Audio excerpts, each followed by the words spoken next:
Gracias y gracias por la invitación. En realidad es una oportunidad sumamente interesante para que podamos discutir y compartir sobre el tema sobre protección de datos personales en general, pero además tratarlo de compartir en el tema, en la circunstancia de la pandemia. Si algo debe quedarnos claro es que la pandemia no solamente ha cambiado el escenario de la transformación digital, sino que ha traído sus propios retos para el tema de sociedad de la información. Y el tema de sociedad de la información incluye también el tema de la protección de datos personales. Y esta protección de datos personales que ha venido tras el COVID, también ha traído sus propias problemáticas relacionadas, por ejemplo, al tracking de personas. De eso también vamos a hablar en la presentación. Permítanme que presente.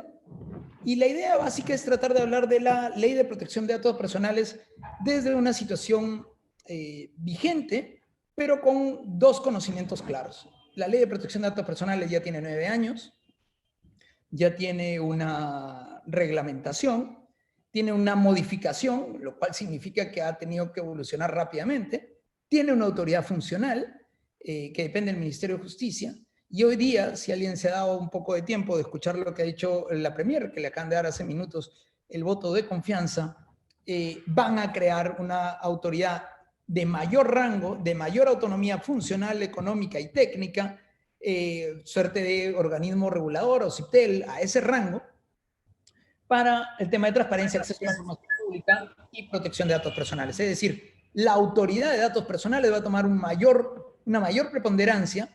Probablemente vamos a ver una autoridad con mayor poder sancionador del que ya tiene, pero que va dentro de los principios de cómo se ha visto en otros lugares de América Latina, como en México o como en Uruguay, que son autoridades autónomas. ¿Es una buena noticia? Es una buena noticia. De la perspectiva de poder tener una sola entidad que va a aglomerar por un lado transparencia y por el lado protección de datos, es bueno. Es una noticia compleja porque implicará que alguien va a tener más poder del que en efecto tiene ahora y pudiera generar mayor nivel de sanciones, y hay que tener un especial ojo con eso. Esto es normalmente los problemas que enfrenta la protección de datos personales. Alguien, en este caso yo tuiteando, que puede expresar desde su punto de vista quién es, cuáles son sus características, en qué cree. Y muchos de estos datos en realidad son datos que ya están configurados previamente por la sociedad donde vivimos, ¿no? Nuestra opción sexual, nuestro partido político, nuestra religión, datos biométricos, datos que tienen que ver con nuestra salud mental, si somos hincha de un determinado equipo o nuestras características biométricas como el rostro o las huellas. Estos datos, si son mal utilizados y generan algún tipo de discriminación, se ven reflejados en el artículo 323 del Código Penal, que habla sobre discriminación. Pero para que alguien pudiera compartir qué es lo que es, o una característica de datos sensibles que pudiera afectarse, porque es parte de la coexistencia social. Si algo ha traído el Internet, y en general además este tiempo de transformación digital, pandemia, todo el mundo conectado, es que uno va entregando sus datos al resto del colectivo para que generarse o una posición dentro del colectivo o que el resto sepa quién es, qué cree similar. Durante mucho tiempo se ha creído que esta transferencia de información era una transferencia inocua, cuando en realidad lo que se ha venido dando es una generación de perfiles por parte de la información de las personas que pueden terminar afectando, por ejemplo, libertades de democracia, como es el proceso electoral. El caso más concreto de esto es Cambridge Analytica. Cambridge Analytica lo que hizo fue sino hacer filtros de información en base a la data que se venía de Facebook, de determinados perfiles, de determinadas personas que pudieran tener o una posición de cambio hacia un determinado candidato o una determinada posición. Se dice que todo el tema del Brexit en realidad es un tema de Big Data, de protección de datos personales, llevado a un grado tan alto en el cual se hizo la campaña efectivamente en aquellos que podían modificar su posición. Es común también entender que la gente les debe pasar, ¿no? Ustedes entran a Facebook, comienzan a revisar una información, o han escrito, o han buscado algo sobre una determinada información, y pareciera que todo el mundo está buscando lo mismo, o hablando el mismo tema a la vez. Esto se debe fundamentalmente a este sistema de burbujas o de información similar que van colocando los buscadores. ¿Pero se nutren de qué? De los datos que nosotros mismos vamos dando de likes, páginas que nos gustan, temas sobre los cuales escribimos, temas que compartimos, temas que vemos en otros amigos y similares. Este gran conglomerado de datos se recopila de manera permanente a través de estas redes sociales, y lo curioso es que el usuario es quien las va entregando sin una mayor condición. Pero cuando hablamos entonces de estos datos, tenemos que entenderlo primero en una dualidad de derechos. Por un lado, es un derecho fundamental, es una garantía constitucional, está en la Constitución, el artículo 2, que es donde está la mayoría de garantías, pero también es un derecho humano. Significa que en todo el mundo debería respetarse los temas de privacidad, de protección de datos personales, de autodeterminación informativa, dependiendo del modelo jurídico, si es más romano-germánico, más europeo, tienen un diferente corte de esta información. Pero por el otro lado es instrumental, porque yo tengo que entregar mis datos para poder obtener un bien o un servicio, o para que otros puedan requerirme un bien o un servicio en base a mis datos. Las páginas blancas son el mejor ejemplo de esto. Para que alguien sepa qué número llamarme, tenía que aparecer mi nombre y mi dirección y mi número en las páginas blancas. Y esto se entendía como una excepción. Pero también hay excepciones ligadas a la anonimización, o a los censos, o a las relaciones contractuales, o a los intereses de prensa. Estas excepciones se encuentran en la Ley de Protección de Datos Personales en el artículo 14, que el Decreto Legislativo 1353 amplió en otras más. De eso vamos a hablar un poco más adelante. Entonces, por un lado, es un derecho fundamental de las personas, y por el otro lado, es un derecho eminentemente instrumental para proteger los derechos, para compartirlos o para poderlos acceder en determinadas circunstancias. Pero los datos ya no son solamente inocuos, no es una información cualquiera. Los datos se vuelven un activo valorado. De nuevo, vuelvo al tema de las redes sociales. Lo que vende Facebook, esencialmente, son datos personales, son perfiles, que no nos los vende a nosotros, se los vende a las compañías que hacen marketing. Y a las compañías que hacen marketing y a las grandes empresas que quieren publicitar, lo que dicen es: quiero personas que quieren entender sobre seguridad de la información, que estén en Perú, que sean hombres de 18 a 30 años. Bueno, la granularidad de la muestra que puede tener Facebook es tan alta que el impacto de inversión económica en esa publicidad es muchísimo mayor que una campaña abierta con grandes paneles, que la tasa de retorno es menor. O sea, evidentemente, en un tema de economía de escala, quien tenga los datos de las personas tiene un poder para poder negociar con el otro que le interesan los datos de estas personas. Me interesan los datos de qué trabajadores tienen COVID. Claro, porque me va a permitir saber qué medidas, si estoy tomando buenas medidas o malas medidas. También me interesa saber si dentro de mi colectivo hay personas que están enfermas. Y me interesa saber también los datos de sus familias, porque a lo mejor el problema no es la oficina, sino sus familias. Si están haciendo trabajo remoto, qué tipo de información están gestionando. Entonces, la información comienza a ser no solamente relevante para una toma de decisión puntual, sino que la recopilación permanente de la información se vuelve sumamente relevante en la gestión empresarial. Y esto nos lleva a que la recolección se pueda realizar en cualquier momento y en cualquier lugar. Y esto además es constante. Cámaras de videovigilancia, algunas para vigilancia ciudadana, otras para vigilancia interna, recolección de datos. Si uno va a un centro comercial y entra a 10 tiendas, le han tomado los datos desde la entrada al centro comercial, y en cada una de las 10 tiendas con este sensor de temperatura, que alguien se da cuenta de cuál es la temperatura, y la temperatura es un dato personal. Si tienen además cámaras que ven térmicamente, si tiene uno mayor calor, fiebre o no, también este es un dato personal. Es decir, la forma como se está recolectando los datos ya pasó de ser te pido el dato a te tomo el dato directamente y pues lo comienzo a asimilar. Y la autoridad tuvo que flexibilizar, sobre todo con este tema laboral del tema de la recolección de datos de los propios trabajadores. Pero también lo flexibilizó para los visitantes, gente que pasa por tu tienda, o que ni siquiera son compradores o clientes, sino posibles compradores o clientes. O los proveedores que llegan a una oficina, ahora, por ejemplo, a las mineras, Para que alguien pueda subir a la mina, tienen que pasar pruebas de COVID, les hacen una serie de pruebas, toman los datos, recopilan, si se enferman, además recopilan los datos médicos. Bueno, pero en ninguna parte del contrato dice que esto va a ocurrir. Y además los que están recopilando la información no son los médicos, sino el de seguridad. Y el de seguridad, ¿qué responsabilidad va a tener sobre estos datos? Y si estos datos se filtran, y si de pronto alguien tiene 37, 3 rayitas y no configura, pero alguien más lo dice, es problemático este tema. Alguien que le interese cómo se utiliza eso además como la investigación científica, hay un famoso caso en Estados Unidos sobre recopilación de datos con engaños, que fue el Tea Room, que un caso sumamente famoso. Y por el otro lado está el poder de control. ¿Qué mayor mecanismo de controlar que saber qué es lo que haces? Si esto le suena a Big Brother, en realidad es un Big Brother. Los mecanismos de vigilancia masiva que están proscritos de una utilización ilegal, de acuerdo a lo que dice Naciones Unidas, son muy utilizados en algunos lados y pueden llegar a un extremo de ser utilizados con gamifying, funny, de una manera divertida. En China, tú permites la recolección de tus datos, transfieres datos y a cambio que tú lo hagas y digas dónde estás, qué haces, a quién ves, cómo lo ves, te permiten recibir premios y ganar puntos para recibir determinados bienes o servicios. Por eso, cuando se intentó hacer tracking de personas con COVID en China, pues nadie se enojaba porque ya les hacen tracking antes de la pandemia. Y sin embargo, cuando llega a Europa esta idea, no solamente fue declarada inconstitucional en algunos países, se le cuestionó muchísimo, sino que además no funcionó.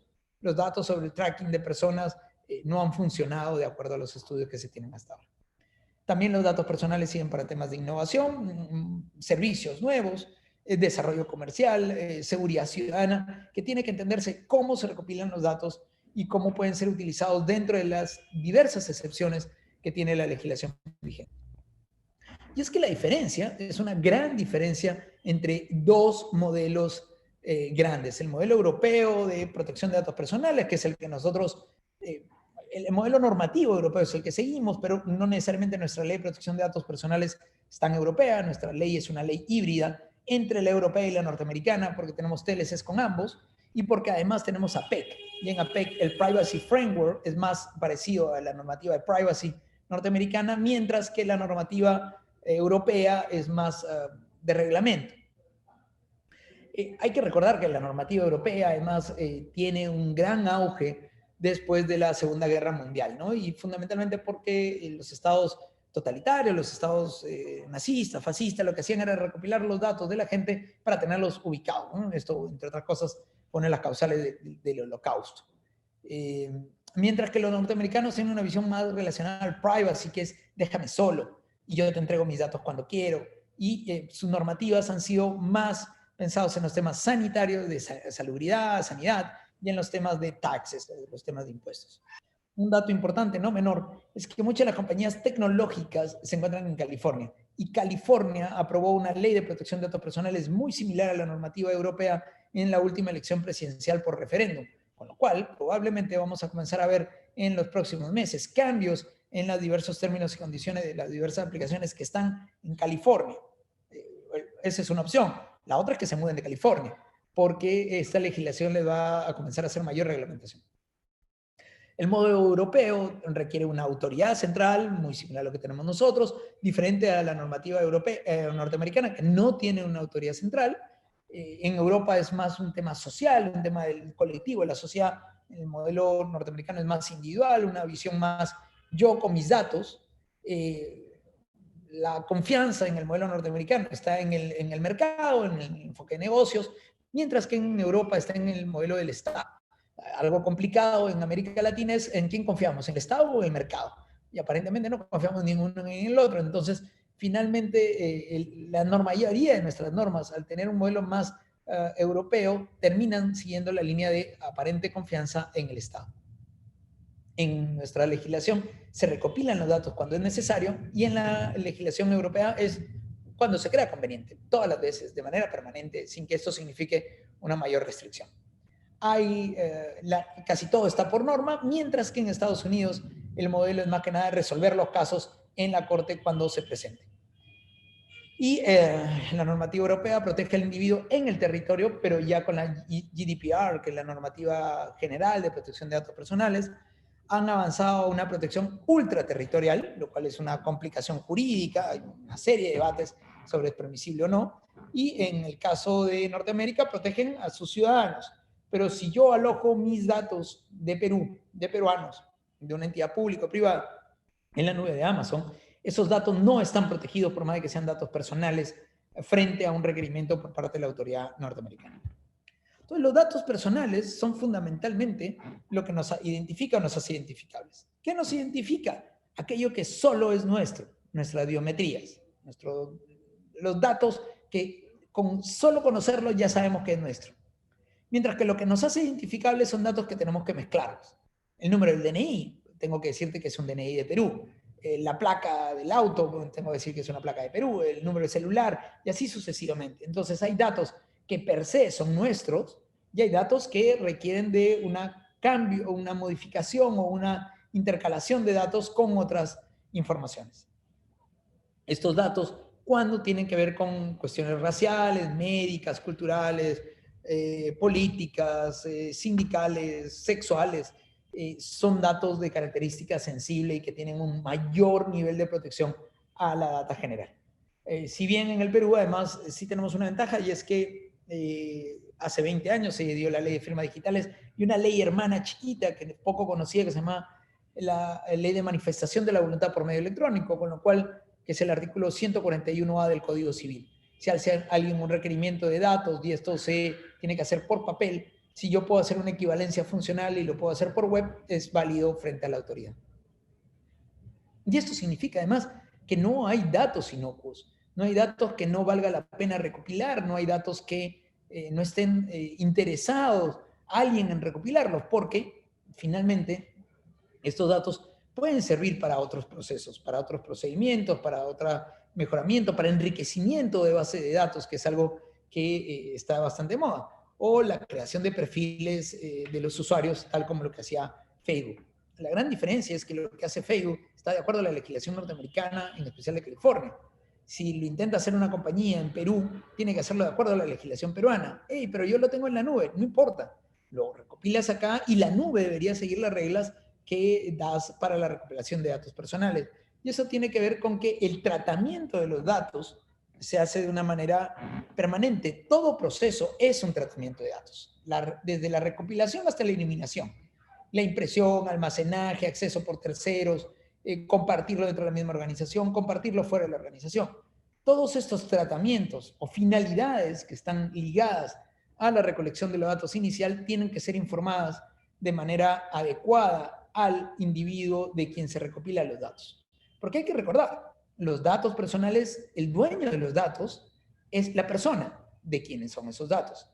De lo que es dueña la compañía es de la base de datos como un todo, pero no de los datos dentro de la base, sino de la forma como está configurada la base. Y esa distinción es sumamente importante.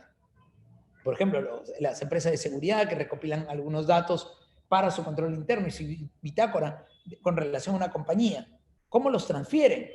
¿Tienen autorización para hacerlo? ¿Deberían firmar algún acuerdo especial? ¿Cómo se protegen de que alguien no le diga, oye, pero tú recopilaste mis datos sin que yo te haya dado autorización para este tema? ¿Quiénes están obligados bajo la legislación peruana? Por un lado, toda entidad pública y privada, no solamente personas naturales, sino también personas jurídicas, de este modo que el pediatra que recopila los datos de los niños tiene un mayor nivel de protección de esos datos que la empresa de transporte naviero, que lo que tiene de clientes son personas jurídicas. ¿Por qué tiene un mayor nivel de protección? Uno, son datos de menores, dos, son datos sensibles y está haciendo una recopilación de datos personales. La empresa naviera no recopila datos personales de nadie. Lo que hace es recopilar datos de compañías, personas jurídicas, y esto es importante. Los datos protegidos son los datos de personas naturales, no son los datos de personas jurídicas. Los datos asociados, por ejemplo, el nombre del gerente con relación a la persona jurídica no está considerado como un tratamiento de datos personales porque es parte de la información de la persona jurídica. ¿Qué se recopila? Todos los datos que estén recopilados ya en una base de datos o aquellos que puedan estar destinados a estar en un banco de datos. Imagínense que ustedes recopilan todos los datos pero no hacen nada con ellos. Bueno, así los tengan sin ordenarlos, los tengan a mano, no los hayan sistematizado, no estén en un sistema informático, también la legislación de protección de datos personales les aplica. Y el ámbito es el ámbito territorial, pero esto aplica en una dualidad. Es la empresa en Perú recopilando los datos, pero si la empresa en Perú los manda a Estados Unidos en el cloud, también hay una responsabilidad de parte de la empresa que ordena la recopilación si es que está en el territorio peruano. Por eso es que la autoridad de datos no puede ir contra Facebook, porque Facebook no está en el Perú. Facebook está en Estados Unidos y puede recopilar los datos de los peruanos sin mayor complejidad. Si un peruano quiere reclamarle a Facebook, tiene que ir hasta California. Pero si una empresa peruana tiene un fanpage en Facebook y recopila los datos de los individuos, en realidad, como esa compañía está en Perú, sí le aplica la legislación de protección de datos indistintamente de que la plataforma esté por fuera. Es lo mismo que ocurre con la nube.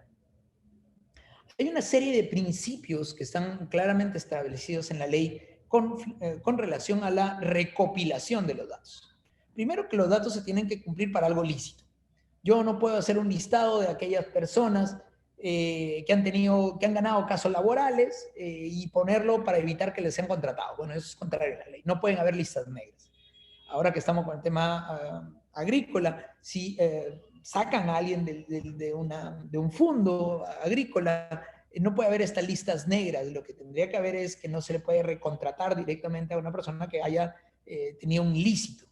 Pero yo no puedo estar compartiendo la persona que he votado o que he sacado sin un consentimiento y no tener una autorización. Bueno, el principio de legalidad entonces tiene que servir para la utilización de acuerdo a la ley. Luego es el principio de consentimiento. Todo dato tiene que ser recopilado con un consentimiento, salvo los casos de excepción, como por ejemplo las relaciones contractuales. En una relación contractual, los datos no requieren una autorización para recopilarlos. O un partido político, una iglesia o un club deportivo en relación a los datos para la vinculación entre el socio, el afiliado o el feligres con relación a su iglesia, partido o club deportivo. También están las excepciones de los censos. Las excepciones de los censos dicen que la información tiene que ser recopilada de manera anónima. O para datos médicos, dice que la autoridad médica sí puede recopilar los datos de cualquiera para temas epidemiológicos en una emergencia sanitaria como la que tenemos. Tienen que ser recopilados además de acuerdo a un principio de finalidad, y esto significa que solo puedo recopilar los datos para lo que he dicho que voy a recopilar los datos. No puedo compartirlos para algo diferente a la utilización de lo que estoy haciendo. Tiene que hacerse de manera proporcional. De hecho, antes que me olvide, varias gente me dice, oye, pero yo lo recopilé para 10 finalidades y ahora quiero hacer 5 más. Bueno, o los colocabas al inicio o tienes que pedir una nueva autorización de alguna manera bastante ingeniosa de los datos para esas nuevas 5 finalidades. Los datos tienen que ser recopilados de manera proporcional. No puedo recopilar cualquier dato en cualquier momento, tengo que recopilarlos para lo que requiero y tienen que ser proporcionales. Si estoy en una venta de zapatillas, no tienen que preguntarme datos de carácter médico, salvo que pueda ser el número de mi planta de pie, pero no si tuve o no tuve determinada enfermedad. Luego tenemos un principio de calidad, que es que se presume que los datos entregados por el individuo son datos que son adecuados y que son actualizados y que son relevantes. Un principio de seguridad, que debe resguardarse los datos con un nivel de protección adecuado. Esto es complementario con este otro principio. Y además que si se requiere por parte de los individuos acceder a los datos, tiene que permitirse el acceso en cualquier momento. El consentimiento tiene que ser previo, informado, expreso y equívoco. Significa que tiene que ser antes de la recolección, tengo que decirte para qué lo voy a recolectar, declararte malas finalidades, tienes que tú declararme explícitamente que me quieres entregar los datos y no tiene que haber duda alguna sobre que esa fue tu intencionalidad. Entonces, por ejemplo, un checkbox que se puede marcar en un sistema web que viene premarcado no es un consentimiento válido, porque no hay manera clara de saber si lo marcaste o no lo marcaste.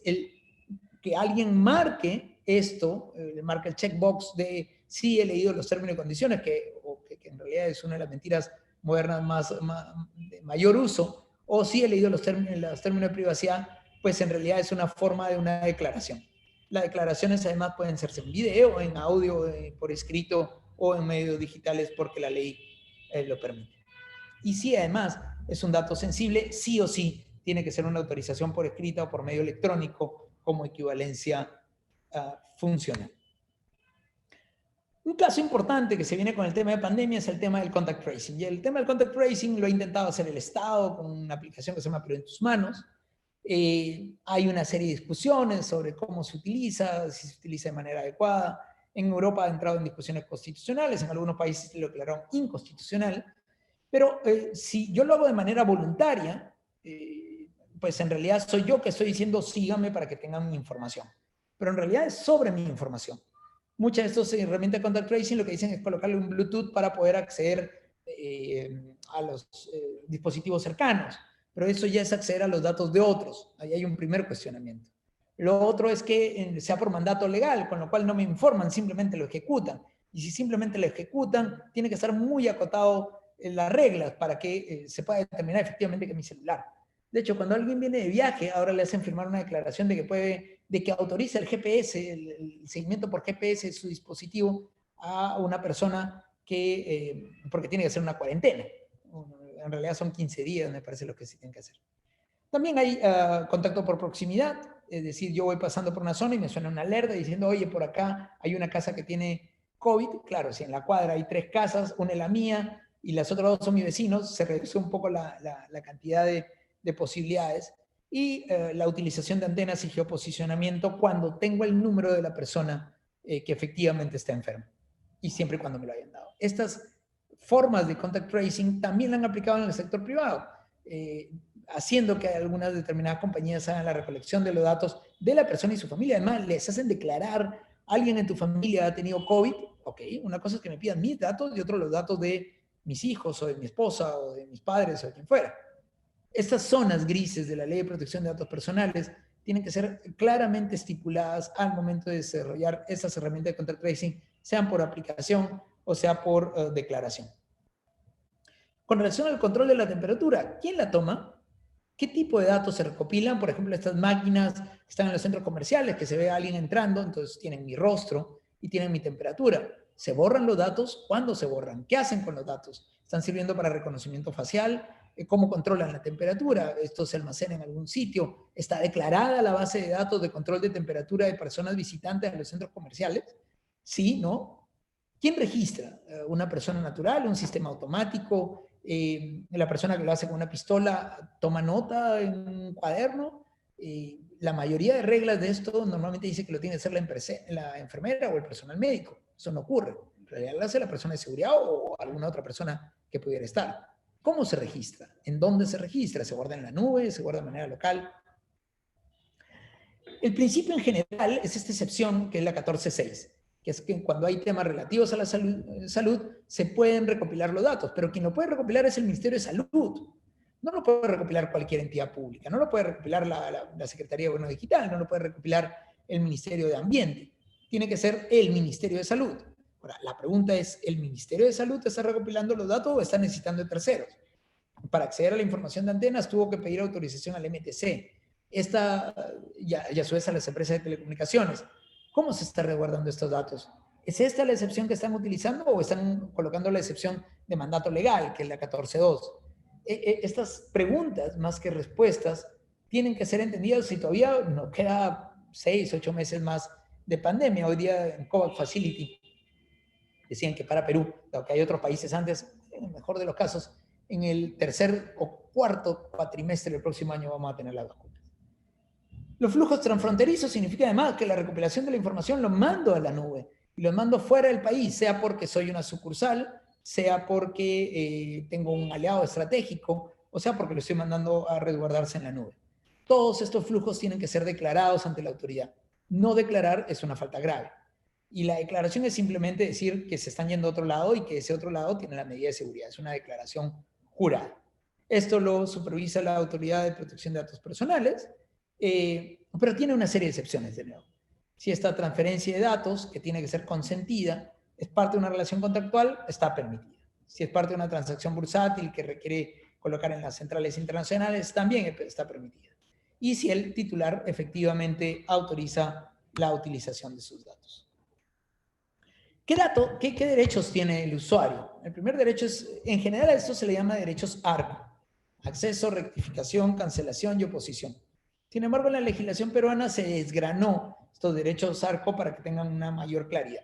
El derecho a la información, que es a estar informado sobre qué van a hacer con tus datos, cómo se realiza la gestión de los datos, quién lo realiza, dónde lo realiza. Segundo, el derecho a acceder a los datos para ver si efectivamente son los datos actuales, si los tienes o no los tienes. Las bases de datos de central de riesgo, por ejemplo, son muy utilizadas para estas. El derecho a actualización, inclusión, rectificación o supresión de datos. Aparecía que era casado y ahora soy soltero, o divorciado, aparecía que no tenía hijos, ahora los tengo, aparecía que era de un partido político, me cambié de partido político, etcétera. Todas estas inclusiones o cambios tienen que estar adecuadamente tratados como un derecho. También puedo impedir el suministro, si es que el dato es incorrecto o el dato ya caducó. Yo puedo ir donde la autoridad a pedirle que suprima la entrega de los datos. No necesariamente que suprima el dato de la base de datos, sino que suprima la entrega o la opción de poder averiguar qué datos hay. Luego tengo el derecho a oponerme, y aquí las cosas ya no es solamente a impedir que alguien acceda, sino que yo pido que no se acceda directamente y se elimine el dato. Tenemos un derecho a un tratamiento objetivo, no puede ser subjetivo de tus datos si los trato bien y los tratos del vecino no, algunos casos sí, otros no. Tenemos un derecho a tutela por parte de la autoridad, tenemos tanto los trilaterales como los sancionadores administrativos, y un derecho a ser indemnizado si es que hay una vulneración. Un par de filminas más que tienen con relación a la nube y abro la sesión para preguntas, para responder algunas cosas. Cuando contraten nube, fundamentalmente deben de tener estas especiales consideraciones. ¿Quién contrata? Si es el titular de los datos o es el gestor de los datos. Si es el gestor, tengo que tener autorización del titular, o si lo hago a cuenta y riesgo, tengo que tener autorización del titular de los datos. Segundo, ¿qué es lo que se contrata? Un servicio de almacenamiento, de gestión, de incorporación, de recolección. Por ejemplo, cuando uno hace un formulario en Google, está haciendo una transferencia transfronteriza, porque los datos van directamente a una nube en Google. ¿Qué es lo que estoy contratando de manera explícita? Tiene que ser claro. ¿Para quién se hace el contrato? ¿Contrato para mí? ¿Contrato para si soy el encargado? ¿Lo contrato para el titular del banco de datos? ¿Lo contrato para el individuo? ¿Para una entidad pública, una entidad privada? ¿Cuál es el plazo de los datos? Por ejemplo, cuando alguien tiene datos personales de un tercero, los puede mantener 2 años después de que haya culminado el contrato. Bueno, es ¿cómo lo resguardo con posterioridad al contrato? ¿Quién lo va a pagar? ¿Cuáles son los límites del contrato? Muchas de las compañías de nube te dicen, mira, yo te almaceno los datos, pero todos los temas de protección de datos son tu responsabilidad, no me hago responsable en ningún tema de seguridad, tienes que colocarle un software, tienes que colocarle algo para tener un mayor nivel de control. ¿Cuál es la legislación aplicable? Por un lado, en Perú sería la de Perú de protección de datos personales, pero la nube, y en concreto está en algún servidor, está en algún sitio, ese estado también tiene cierta legislación, por ejemplo, para acceder a los datos. ¿Cuál es la jurisdicción aplicable? Ya no solamente la ley, sino el juez que tiene que revisar un caso. En el caso de la GDPR es una norma que dice que también ellos pueden ver casos a nivel de flujos transfronterizos o utilización de datos de ciudadanos europeos o empresas que brindan fundamentalmente servicios a empresas europeas. Ahí pudieran entrar todas las gamas de empresas de turismo. Hay todo un conglomerado de temas nuevos que son el tema de seguros para datos personales, para la gestión, para evitar las brechas, temas de ciberseguridad anexos y evidentemente si uno necesita un abogado, ¿no? La ley creo que es bastante sencilla, no debería necesitar un abogado, pero siempre queda la duda de qué es lo que deberíamos hacer o no hacer. Una idea final antes de culminar, y es que la alta dirección de las organizaciones tiene que tener conciencia que los temas de ciberseguridad y los temas de protección de datos personales son fundamentalmente críticos en esta época digital. Siendo así, tiene que no solamente invertir dinero de recursos, no solamente contratar personal, sino involucrarse en la toma de decisiones. Se está recomendando muchísimo que los directorios de las compañías tengan un comité de temas de ciberseguridad y de privacidad. Creo que sería lo más idóneo para poder avanzar en esta temática tan importante y que está ligado con el tema de continuidad de negocio. Por ejemplo, hay compañías que simplemente porque no han podido mantener adecuadamente protegidos sus datos han dejado de ganar o han perdido una reputación en el mercado, han perdido dinero o han tenido que comenzar a indemnizar a sus usuarios con las consiguientes pérdidas de utilidades y similares.